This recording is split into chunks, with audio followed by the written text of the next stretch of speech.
Welcome to The Fashion Department, a podcast that will explore the world of fashion and how it informs all aspects of life, from dress to lifestyle to food and travel. From stylists to designers to influencers to shop owners, you'll hear the latest scoop du jour. And now let me introduce you to your fabulous host, Tina Bricoli, a Greenwich, Connecticut-based wardrobe stylist and radio show personality. With over 20 years in the fashion industry, Tina will share her take on style, trends, the business of fashion, and her sartorial sense. Here's your host. Welcome back to the Fashion Department. I've got a great show for you today. I have not one, but two fabulous ladies joining me today. I have Rebecca and I have Stacy. Both are fantastic I'm going to call them digital influencers, foodies, fashionistas, all the above, anything you need about anything, really. These two have it for you, and they are in studio with me today. Welcome back, Stacy and Rebecca. Thanks for having us, Tina. Yeah, thanks for having us. So I want to talk a little bit about your backgrounds really quickly. We want to, for those of you that haven't heard the first episode, by the way, they've been here before. Stacy has something called a blogazine, Stacy Knows, and it's basically covers everything from wellness to shopping to real estate to travel to tech to beauty and, of course, great restaurants in the northern Westchester area. Do you also cover the city as well? A little bit of the city, a lot of Palm Beach, and of course the Hamptons. Okay. So all the fun, fabulous places. All right. And Rebecca, your Instagram handle is? Stand Up Foodie. Stand Up Foodie. So comedian, food influencer, and great restaurant recommender, I'm going to call you. Yes. You started your Instagram how long ago? Probably as Stand Up Foodie like 5 years ago. Okay. Yeah. And the two of you have been friends for many years. Yes. And eventually decided to work together. Yes. And now the two of you have a new Instagram. Tell us about that. Yes. It's called Almost Famous Foodies. And we do a lot of video content in restaurants and in other places, but mostly around food.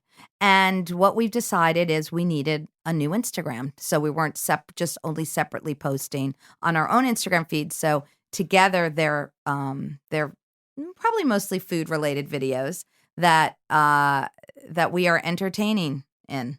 And you guys are going in, you're trying their food, obviously, and you're recording it. You're trying it and you're recording your reactions. Yes? Yes. So most people, when they do food videos, it's a lot of pictures of the food or a picture of the drink, or we actually eat it and then we eat it, we taste it, we show it.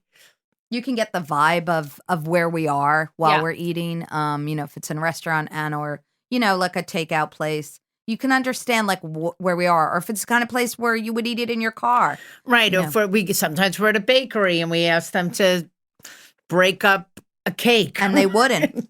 But they did. Oh. they said no, but we convinced them. Okay. So it's whatever, there's no set rule, but we eat and then we show it and we're, laughing and eating like any two friends would do. Right. And you're recording it in real time and then you're both posting it on your Instagram. So it lives there. Yes. So if someone wants a recommendation and if they can go to Stacy Knows, they can go, do you have a website as well? Yeah, it's called standupfoodie.com. Okay. So let's say, because as we know, nobody reads blogs anymore. I disagree. I disagree. Say that. No. Listen, I have a blog. Well, I also know that a lot of the Instagram world who are in the social media thing and being like the quote unquote influencer, they call them bloggers. Yes. So even if they don't physically have a blog, like Stacy has a written blog in addition to her Instagram page. So I noticed that the term is bloggers. Well, here's the thing. And I'm saying that, I'm half kidding. I have a blog too that I do a lot of work for. Right. I'm saying that because that's kind of the word on the street. That's what people say. And yes. I feel like a lot of people started as bloggers. I didn't start as a blogger, but I started my blog many, many, many years ago. And then they transitioned to quote unquote an influencer. Because remember, we didn't have the word influencer around. Right. We had blogger first, then we had influencer. Right. Now we have digital creator. Right. So I feel like that became part of it as well. Like people would ask me like, oh, are you a blogger? And I would say, no, I'm a stylist because that's what I do for a living. That's what pays the bills. Right. Do I write a blog? Yes. Whether or not I'm making money off of it, that may or may not be, but that's not what I did full time. Right. So I think, I do think, by the way, people read blogs because people subscribe. If they didn't read, they wouldn't subscribe. Yeah. I disagree with the general, opinion.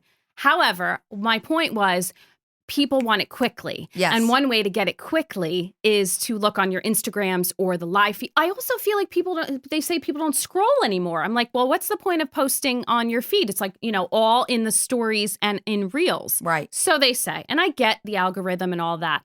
But what I like about you guys is you can go back to your individual posts or your pages and see the recommendations for whatever, whether it's sushi or it's Italian or it's brunch or whatever. Right. So it lives there forever. Yes. And I like to say it's the archive.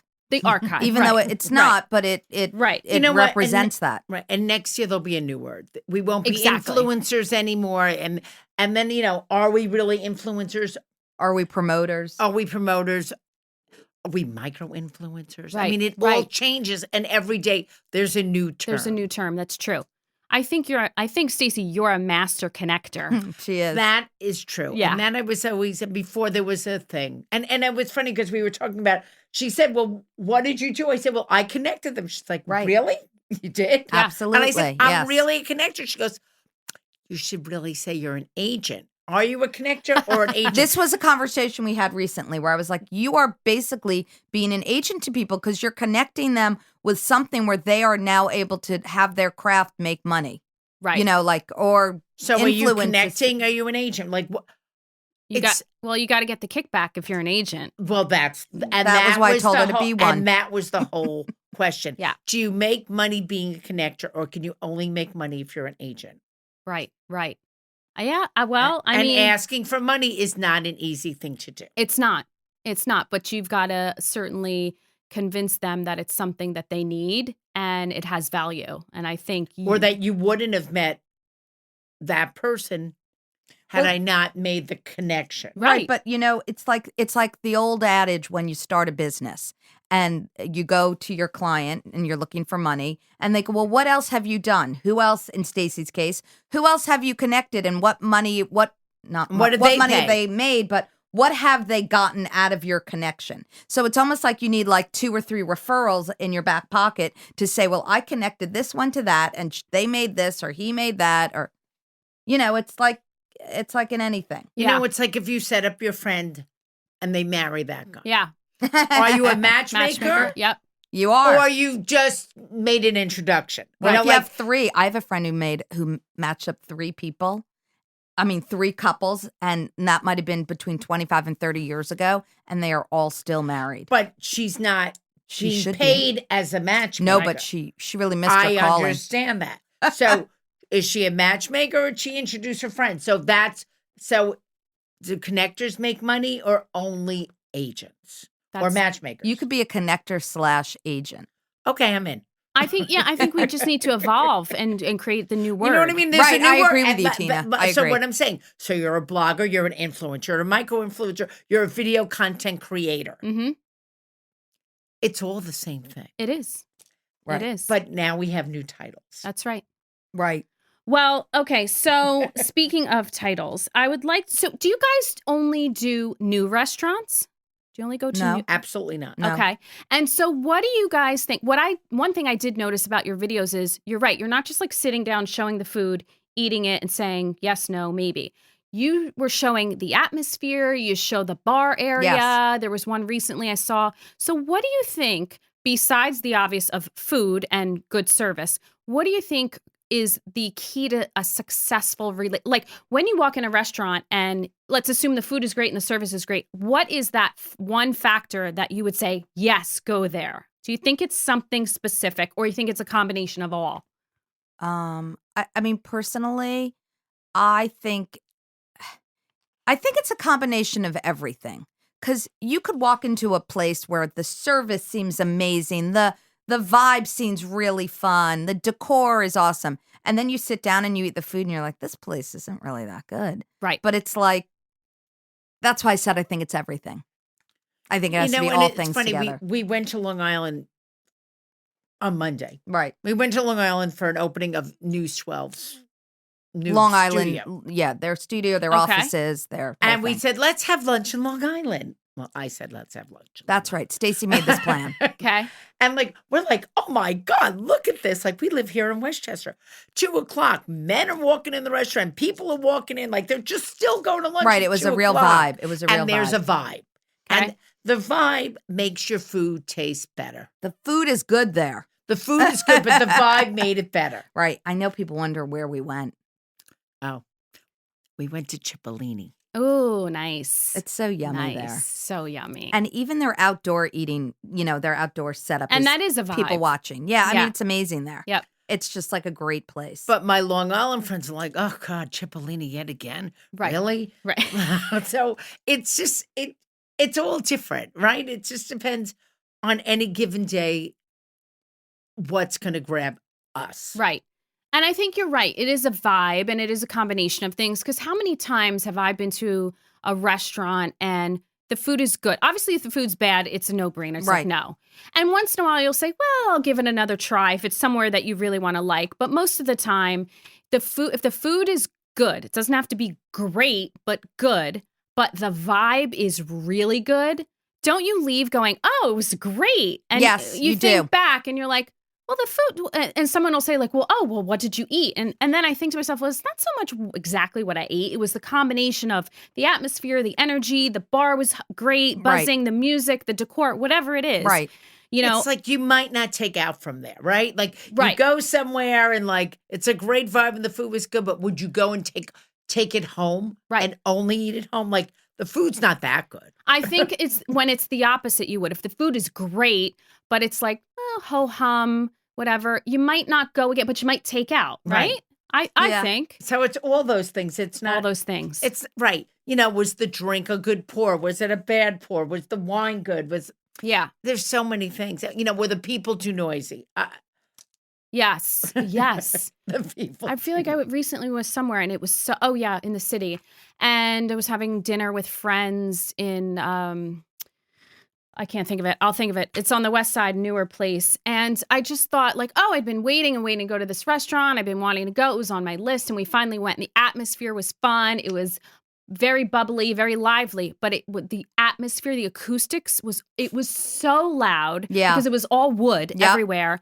And literally I was straining my throat. I know. My voice isn't loud to begin with. By the end of the night, we went outside and I said, guys, my ears were ringing. My throat was sore. Yeah.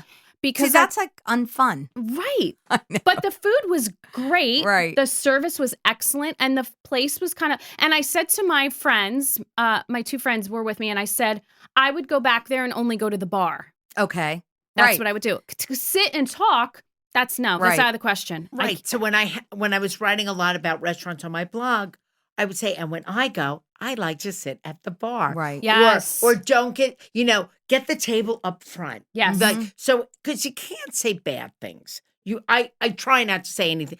It's easy to sell if you write bad things, but I don't want to do that. I only want to write good things. So I say what to get as opposed to what not to get. Right. So you want to only write about the positive thing. Right. Yeah. Like when I first started doing these stand-up foodie videos and I only had great things to say, but people would say to me, well, you never not like something or you not like a place. Right. And I feel like I'm not here to like make something look bad. Right. I'm really like trying to help them drive traffic. Yeah. And be an influencer. And to me, that's not about saying something bad. And then I also like to ask when I go to the restaurant, which now Stacy and I do together, but I'll go, what do people love to come here for? And that's what I try to highlight and what Stacy tries to highlight when we do those videos. Yeah. Like, because you should know why it is you're walking into this place. Right. You're not going to get chicken parm when they're known for their big ziti. I'm just like making something up, but you know what I mean. Yeah. And I feel like, isn't it better to know the positives about something than the negatives? Right. So you're not going to go get that one. You're not going to go get that negative Right. when you go there. I'd rather think of like, okay, well, there's this, and this place. It's like almost too much to be consumed by what not to do. Yes, Just focus yes. on what to do. Right. And you won't do you won't Right. go to the bad place or whatever. If you know a place has excellent pizza, Right. but you got to take it to go, then okay, we're on the night where we don't feel like going out, we're going to order takeout because they have great pizza, but it's not a great atmosphere or whatever. I'm just making it up. I know what you mean. Yeah. Or opposite, this place is great. They have a good bar scene. Let's go there. And you know the positive in it versus like, oh, well, it's a dead place and nobody goes there for cocktails anymore or whatever. Right. So, but we really, maybe, and that's how part of it, that we were always both very positive about our reviews and not knocking. It's easy to knock everything. It is easy to do that. I agree. It is. And I try not to. Okay. Unless you're at my stand-up comedy show, then then that's a whole other ball of wax. That's a whole nother And it really game. has nothing to do with food. But. Okay, I want to pivot a little bit and I want to talk trends with you ladies. So I'm going to give you a couple of trends. You just give me your opinions of whether you love it, hate it, like it, wear it, wouldn't wear it, whatever your thoughts are. Okay. Come to mind with a couple of trends. And I feel like many times we see trends that kind of carry over. Obviously, fashion is cyclical, so everything kind of repeats itself. What I always tend to say is the trick is if you're going to wear a trend or do a trend again, because many people, like especially my age, they'll say like, oh, I wore that the first time around or the second time around. And I always say, but if you love it, if you don't love it, that's fine. Don't wear it. If you love it, find a way to make it fresh. There's always got to be a twist. So, and I always give the example, the whole 70s trend or 70s vibe. The clothes were itchy and not made as well as they are now. Much better fabrics, made much better now, whatever. So, you can still wear things. It doesn't have to be literally from the 70s. I mean, you can if you're shopping vintage or thrift, but you don't have to, wear exactly. And you can wear it now and make it more modern. So you can do a 70s vibe pant with a little cropped moto jacket and mix it up. So I always say that's the trick, is to find how to make it current and how to make it you and yours if you're doing a trend. So, and I also love how, trends tend to carry over from one industry to another. So we always see things in art, architecture, home decor, tech, even in the tech world, cars, food, all of that often has a trend that's carrying over from one category to another, which I think is great. And currently, things of the past are kind of what's old is new again, as we've seen. We've seen 70s come back. We've seen 80s come back. Now we're seeing 90s come back. Now we're seeing early 2000s come back, which feels like it's just wasn't that long ago. But it is. It's now, that's a thing now. The whole Y2K has been a thing. So what are your thoughts on overall, your personal style? Is there one thing that you always stick to? Like, that's your uniform. I always stick to this and this. Or do you kind of like to change and evolve as things come and go? Stacy. So depending on where I am is what I wear, right? So if I'm in Westchester and I'm hanging around my friends, I feel like they wear jeans and a black top. Okay. That's like a Westchester uniform. Like everyone, they may be in their workout clothes, but that's not a trend. That's just lazy. Right. But jeans and a black top. But if in Palm Beach, now they're wearing color. Now I'm in pink from head to toe. Right. And then if you go to the city, they're in all black. So I have a lot of color in my wardrobe because I do go to Palm Beach and the Hamptons. And then I go to the city and I have a color and they're like, look who's here from the burbs. So depending on where I am is sort of what I'm wearing. Okay. And what about silhouette? Is there a specific look? Like, is it a blazer and jeans? Like you said, is it a skirt? I think I have a silhouette, but then my friend's like, oh, you're just always wearing those flowy tops. I'm like, I am? Like, I don't think that. They're like, no, but you look good in the flowy top. I can't wear that. I'm too thin for that. But look, that's a whole nother story. Right. So their take is you're in something flowy and colorful, it sounds like. Okay. Yes, I'm in the flowy, colorful muumuu, which is truly not true, but that's how they make me. I think that's what people think I'm wearing. It's so funny how we see ourselves differently. I've heard the same thing about myself, like that I always wear X, Y, and Z. And I'm like, I do. Well, yes, I do, but I also wear that and that and that. Right. And I also think a lot of the times it has to do with when and where they see you. So off air, we were talking, I think we talked briefly about how I like to garden. And when I tell people that, they kind of look at me like I think you asked, like, are you doing it or someone? I'm like, no, I'm doing it with like wellies on, true wellies in, this or that and muddy, and my hair's in a bun and I've got like a flannel and a gilet on or something. But notice you have, because you're a stylist, you have a gardening Right, outfit. right, You and have you got total your gardening outfit. and she got her boots from a special designer in Right, London. and her hair's and she knows what she's going to wear. She's got a plaid shirt. She's got the I do. wellies with the gold on them. Like it's true. not like No, See, it you is didn't even true. realize this like about you yourself. dress up to garden. Like you just I do. So, okay, that's funny that you say that. So about 2 seasons, I want to say maybe 2 years ago, I probably was during the pandemic when we were all at home, and I was really getting into it because I had so much time on my hands, and I was doing it, and I started photographing, like, what's in my garden, because it's a proper kitchen garden. So it's all edible. I'm not doing flowers. That's for the landscaper. And I'm not that good at that. I found my niche is the kitchen garden, which I love, because then I harvest it and then my husband cooks with That's whatever great. He's so the nice. cook in the I'm house. inspired. What are your veggies that you like to grow? So what I have been successful, because every season is completely different depending on the heat and the rain and all of the other things and the seeds that I have. But I seem to be pretty successful at peppers. Okay. I have several different kind of peppers. I've got 4 or 5 different kind of peppers. Yep. That's pretty amazing. I have every herb you can imagine. And then I'm pretty good at lettuces. So I have a couple different kinds of lettuces. I have about 4 different lettuces. Beans I can do, string beans, carrots, potatoes. I did potatoes myself for the first time 2 years ago, and I grew them in a bucket. And I was like, I'm going to just grow them in a bucket. I'm going to do it. What does and that I mean? did. I just took this like recycled wooden bucket. It was very barn looking. And I planted these little potatoes, and they grew and grew and grew. And then I was like, I don't know when I'm supposed to dig them up, because that's the thing. You don't see them. They're under the dirt. Oh, wow. But I followed this little instruction thing that I had, and I got some potatoes. And I was very excited. Like you have a spin-off podcast here. Well, so having said that, The Stylish Gardener.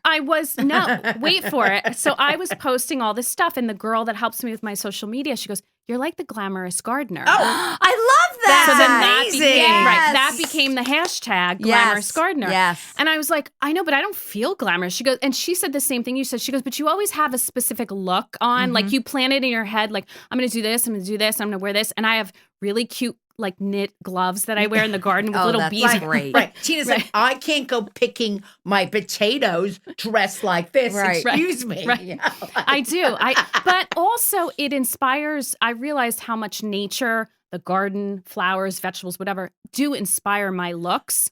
They do. I mean, nobody can see you because it's a podcast, but Tina's wearing a floral shirt. And her notebook is floral as well. Yes. Well, oh my God, yes. I didn't even realize that. It's kind of God. abstract floral, yeah.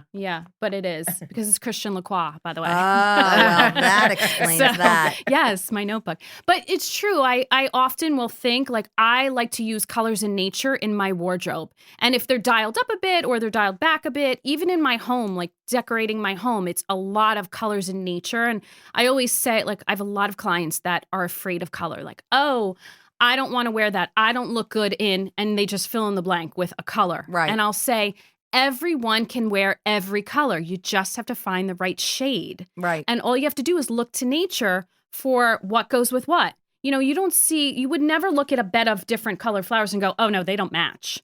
You would say, oh, how beautiful. Now, you might not wear all of the colors at once, but you could easily pair, the green with the pink or whatever. Right. So so glamorous gardener is a thing. That's funny. I love it. And That's great.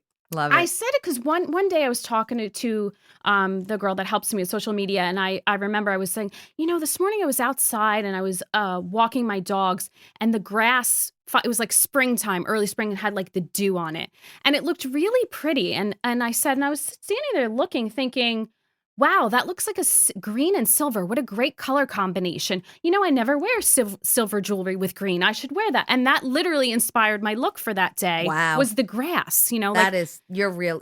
And I felt like, and she said, stylist. that's when she said to me, you see, she goes, you tell me those kind of stories all the time. You don't even realize it. Right. So again, back to you, Stacy, people see us differently than how we see ourselves. Like I never would think that. I just thought I was babbling on about the grass. Right. Morning, That's so funny. and paying attention to what was not brown, you know? Right. So, all right. So having said that, I've got a couple of trends and I want to hear your opinions on them. So maxi skirts, love, hate, what do you think about them? Is a maxi skirt long? Long all the way down. It could be fitted like bodycon, Right. very sexy, or it could be flowy. It could be pleated. It could be, I long. like a maxi dress. I don't like a Okay. skirt. So you like a one piece, one Yes. and done kind of thing. Yeah. I like that. Okay. Easy. Yeah. I'm not a big fan of the maxi. Okay. First of all, I'm too short. I always say I'm too short to wear long. Okay. So that's part of it. And then you see all those floral maxi dresses in Palm Beach, and to me, they look like a costume. Okay. They didn't look they didn't look good when they came out as Gunny Sacks in the 70s, Right. and they still don't look good. So not your thing. I don't Okay. like it. Okay. How about oversized blazers? The big oversized structured shoulders that are hot right now. Yeah, my girls have those Yeah. and they look really great on them, and I feel like I am still in a fitted blazer. I cannot do it. Okay, so you think it's more age appropriate. Yeah. It has to be age Yeah, appropriate. I do. Okay. There's some things that I think that too. Some certain things are kind of, you know, some things are ageless, but some looks are. Yeah. I have one on order. Okay. She's got one on order. Right. All right. Oversized bags are back. Huge, big, giant oversized bags. You're shaking your head no, I Rebecca. cannot. I have gone to the small bag Yep. since the pandemic, and I cannot go back. Because it's heavy. It's heavy. Right? It's too much. I don't need all the stuff in there. Because the bigger it is, the more stuff you put in Yep, it, right? absolutely. Wait a minute, they're not in style. They went out of style. I missed that part. It's okay. I It's never okay. knew they went out of That's all style. right. Yes, the little bag is in. Yes, the micro. And carrying 2 or 3. You know, like a tiny one and then a bigger one and then a bigger one. Right, That's right, the thing. yeah. Too. Oh, Because Chanel did it a few seasons well, ago. then but- I'll go shopping. Yeah, right. Whoa, another reason. Oh, to another shop. All reason. right. Sequins for day. Oh, I don't, but I want to. I'm here for it. How about you, Rebecca? I don't know that I am. I do love it at night. I guess it depends on like where I was going in the daytime. Okay. If I had like a real event to Okay. go to, I would be fine wearing them in the daytime. Oh, no, I'm wearing it to the grocery store. So no, are I'm not. I sequins can't in the do day that. a trend? Because I've got a lot Yes. to wear. Well, Yes. And I'm going to tell you. Whip out so- that wardrobe. Absolutely. So I'm going to tell you, I like to pair it back with like a t-shirt. So, you know, like the high and low or the hard and soft, you know, when you like think like leather, lace, like that juxtaposition of the two ends meeting. That's what the cool thing is. So it's a let's say I have a sequin pencil skirt that I love and I'll pair it literally with a cool t-shirt. Well, that I've seen around. Yeah, that's all it is. That sounds neat. So sequins for day. Yeah. And then you shoe of choices depending on, you know, your height, your style, your what you prefer. Some people like to do like a white ked. I don't. I like, you know, really big shoes. So I'm always in a platform and then just like a little denim jacket over my shoulders. So that's a sequin for day, really. Right. Oh, You can know, you send me that outfit? of That sounds course, really nice. Of course. That does sound good. All right. So, and how do you think, do you think your style has evolved over the years? Yes? Yes. I think I've gotten a lot more like colorful in my style. okay. I feel like I was somebody maybe who wore like darker colors and jeans. Okay. And I feel like I've like ramped it up over the years. I like that. Stacy? I like wearing a lot of leather pants. Right. Like I grew up in Queens and then I moved to Westchester, and everything in Westchester was nothing was shiny, nothing was Right. colorful. It was all Safe. very safe and Yeah. bland. Yeah. So I had to like I had to glitz my You Your had to look. dumb it wardrobe. down. Your look. You had to But you dumb know it what? down. I'm sort of glitzy. I Yeah. like glitz. Right. So Absolutely. so I like glitz. So my style is what it is. It's funny that you say that because I had this conversation recently with someone and it was about a specific town in Connecticut versus a specific town in Westchester. And by the way, these two towns are very close to each other. And it's so funny, like if you talk to someone who's across the country, they'll look at you like, what do you mean? They're 10 minutes apart. You all look the same. No, we don't. Right, we right, don't. right, We right. don't. Because I was saying how somebody said to me, oh, you must, there's often times where I over accessorize and I do it on purpose. I love it. Big chunk. I'll layer like 5 necklaces and rings or whatever. And some days I want none. Like, you know, I want minimal. I want one ring. And someone once said to me, oh, you must stick out like a sore thumb. At the time I was living in Connecticut. And I said, I do, but I don't care. And then, but there's sometimes like there would be events that I would go to that I want to be myself, but I don't want to fit in, but I don't want to look like the odd man out. Like, where is she going? What was she thinking? But yet I still want to be myself and be authentic. So for me, there's that balance of being like not dumbing it down, but yet not trying to be, you know, the odd man out or the weirdo at the party. Right. Like you look at an invitation and you're like, I went to a party for the Bedford Playhouse on Saturday and it said Rocktails. And when I'm like asking people, what do you think I should wear? I'm like, I don't know what that is. I'm like, you're not supposed to know what it is. Like, what do you think you should wear to that? I would want to know what that is.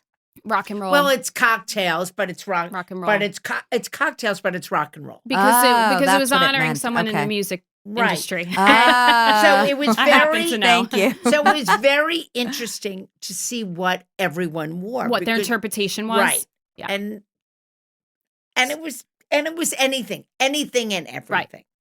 And do you think people got it right, or you think it was a big mashup? I think that everyone got it right. No, Okay. because I don't think you can be wrong. If you're happy in what you're wearing, then you're not wrong. Right. If it said Rocktails and you showed up in like a peasant dress and a little like lacy, but like if she felt that was would think Rocktail. Right, that right. might be her interpretation of Right. Rocktails. It wouldn't be my interpretation. Right. Maybe she was thinking actual rocks on the Maybe, ground. but you know what? right. But no one came. She was a gardener. No glam. There was no gardening outfit. There There was no wasn't a- glamour okay. faux pas there. There were Okay. no, not that I can remember. Okay. Wish I was there. It was a great party. Yes, I heard. All right. So what's one trend that you don't want to see come back ever that you can think of? Culottes. Oh, okay. That's a very good answer. Yes, that is right. All right. Right, like short shorts are like Daisy Dukes Daisy are Dukes. not my friend. Okay. All right. I love culottes. I'm with you on the Daisy Dukes. And for me, it's already come back, but I'll say it anyway. Low-rise jeans. Oh. Where like the butt crack's always out. I don't care how that's good your rough. figure is. I never Too wore much. So terrible. Awful, Yeah. awful. All right. And what is your favorite go-to retailer? Could be online, by the way, or in person. Let's say in the New York area. Let's limit it because this could be anywhere. I guess Bergdorf. Oh, okay. My kind of gal. Rebecca. Yeah, I mean, that is a great store, but I feel like stores that I frequent more often are Zara and Alice and Olivia Okay. on Greenwich Avenue. Okay. Oh, she even gave the location. Look Yes, at that. Nice plug. Because I have a plug for Alice and Olivia in Greenwich. Okay. Every other Alice and Olivia is not as good as that location, and I have no idea why. Okay. I strongly disagree. Oh, really? But I Why? do Which like- one do you like? I like their other locations too. I but don't. I think never find anything in their other locations. because when they merchandise for the area. Yes. So because I you am a live Greenwich here, girl. and what? You're not a Greenwich girl. No, I said I'm obviously a Greenwich You're a girl. Greenwich girl, but like I've shopped in the one in Palm Beach, and it's definitely tailored to Palm Beach. It's more Absolutely. color. And it's I've newer. shopped in the one in the Hamptons, and No, it's, the Southampton one is way, way off. It's not even a Hampton-y look. It's like a over-the-top, strange, funky. We're going to have to call Stacy Bendett. we'll have to Yes, call we her. do. Get Stacy on the line. Okay. But yeah, listen, that's your experience. Then that's what it is. That's your reality. Right. For me, I am an avid shopper there for both clients and myself, and have been shopping there since when she was not in New York, when she was only in LA on Okay. Robertson Boulevard. Right. Yes. Very But wait, fun. they call me an OG. The girls there, they're like, she's an OG. And I still own pieces from back then. Oh, wow. Literally, Isn't that when she great? was just in Barney's or whatever, and Right. she didn't have any boutiques in New York Yeah. yet. And then she opened the first one, and then many more.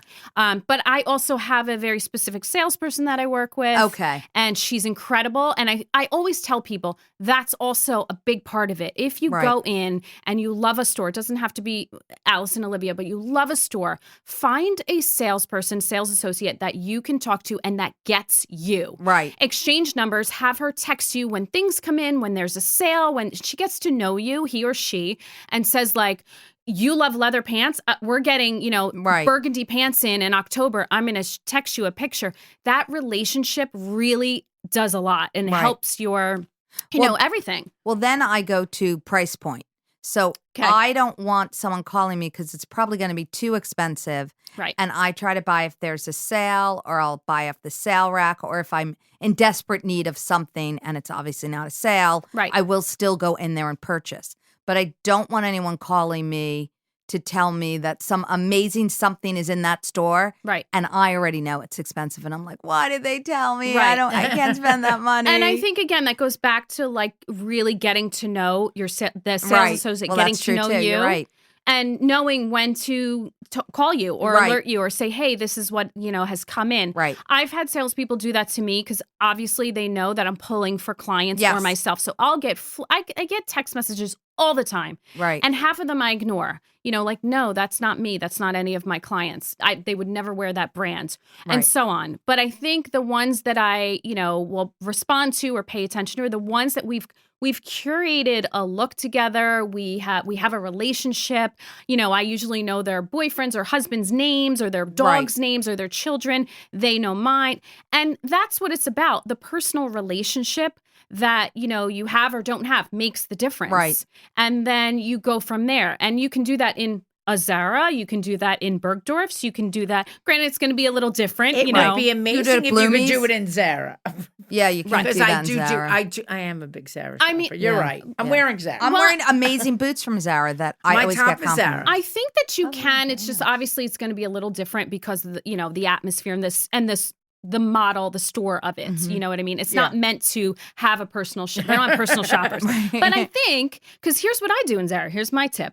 So there's a specific location that I like that I tend to find things. Do I want to give this away now? Oh, I don't know. You're a stylist. Maybe not. You can keep it. You can tell us later. I'll tell you later. It's not the biggest one. Okay. It's a smaller one. And obviously now they're going to have more inventory of my particular size because it's not the biggest one, right?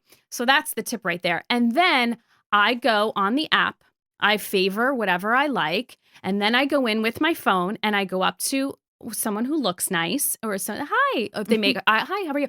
Can you help me find this? And I literally go, do you have this in? Do you have this in? Do you have this in? And they take their little handheld device that they have and they can quickly look up stuff. And it saves me time and money because they go, yep, we have that. Or no, I don't have that. And then they use their little walkie-talkie thing, call to the stock room.